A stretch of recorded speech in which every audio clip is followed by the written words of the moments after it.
हमारे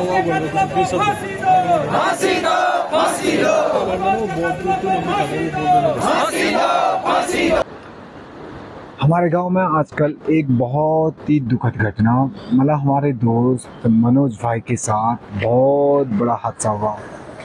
तो दोस्तों चलो जी करते फिर से एक नए ब्लॉग की शुरुआत। सबसे पहले आप सभी लोगों को मेरा प्यार भरा नमस्ते। मेरा नाम अनु विष्ट, एक बार फिर से देवभूमि उत्तराखंड की खूबसूरत पहाड़ों की वादियों में आपका स्वागत है।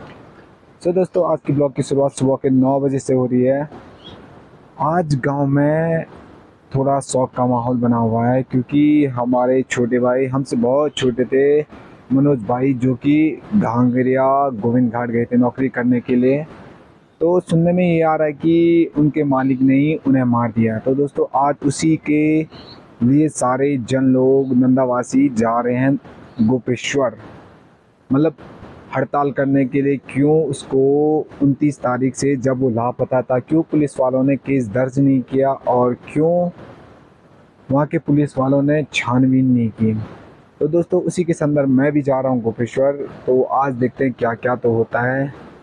तो दोस्तों गांव की मौसम की बात करें तो गांव में तो हल्की हल्की बारिश लगने लग गई। सुबह 7, 8, 9 बजे से बारिश लग ही रही है।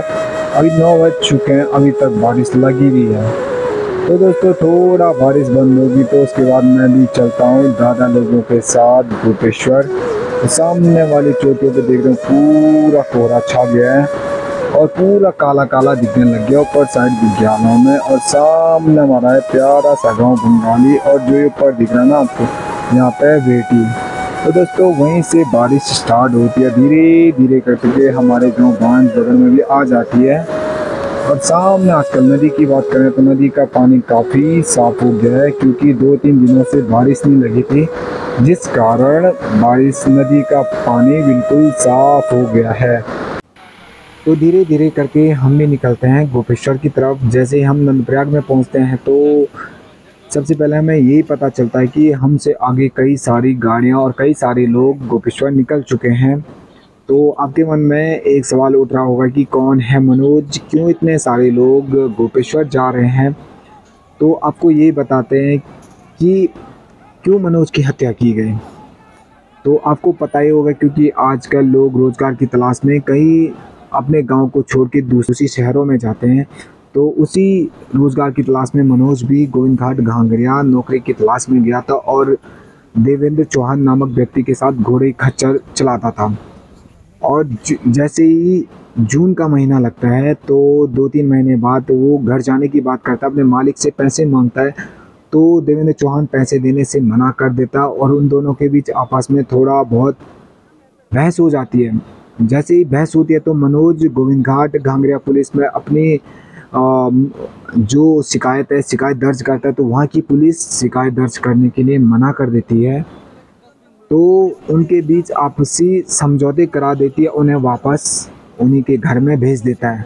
29 तारीख रात को मनोज गायब हो जाता है।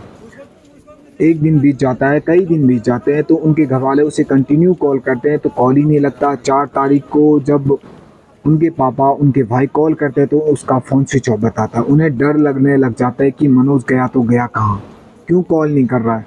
तो यहाँ से लोग, कई संख्या में लोग गोविंद घाट घांगरिया जहाँ मनोज काम करता है वहीं चले जाते हैं और उससे पूछते हैं कि मनोज गया कहाँ। तो देवेंद्र चौहान जो मनोज का मालिक है वो ये बोलता है कि वो अचानक रात को गायब हो गया। तो अचानक गायब कैसे हो गया वो, क्या उसे आसमान खा गया या धरती खा गई। तो बात तो ये है कि उन्होंने उसे मार दिया है। तो वो वहाँ पे पुलिस प्रशासन से रिपोर्ट लिखाते हैं। जो यहाँ से लोग जाते हैं तो उसे खोजबीन स्टार्ट कर देते हैं। तो खोजते खोजते कई दिन बीत जाते हैं। 13-15 दिनों के बाद मनोज की बॉडी एक पेड़ में टंगी हुई मिलती है। ऐसी बुरी हालत में मिलती है कि उसे देख के रूह कांपने लग जाता है। तो उसे देख के ऐसे तो लगता नहीं है कि उसने सुसाइड किया होगा।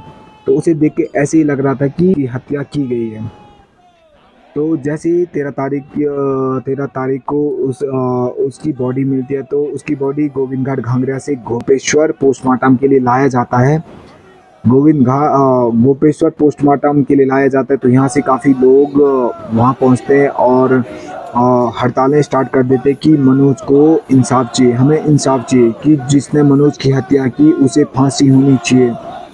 वो खुले आम घूम रहा है, उसने एक बच्चे की हत्या की, उसने कई मनोजों की हत्या की होगी, आवाज़ किसी ने उठाया नहीं। ये आवाज़ इस बार उठाई गई है कि ऐसे मनोज आगे ना जाए, ऐसे मनोजों की हत्या फिर दोबारा ना हो। तो इसी के लिए ये जन आंदोलन था और काफ़ी दूर दूर से लोग इस आंदोलन में शामिल हुए और काफ़ी संख्या में लोग, हज़ारों की संख्या में मनोज को इंसाफ दिलाने के लिए गोपेश्वर आए और डीएम ऑफिस में गए और वहाँ पे डीएम से आश्वासन मिला उन्हें कि उन्हें इंसाफ ज़रूर मिलेगा और उनकी निगरानी में मनोज की कार्रवाई होगी कि जिसने मनोज की हत्या की उन्हें सज़ा मिलेगी। तो दोस्तों, इसी वीडियो में मैं आपको ये बताना चाहता हूँ कि इसे अधिक से अधिक शेयर कीजिए और मनोज को इंसाफ मिलना चाहिए।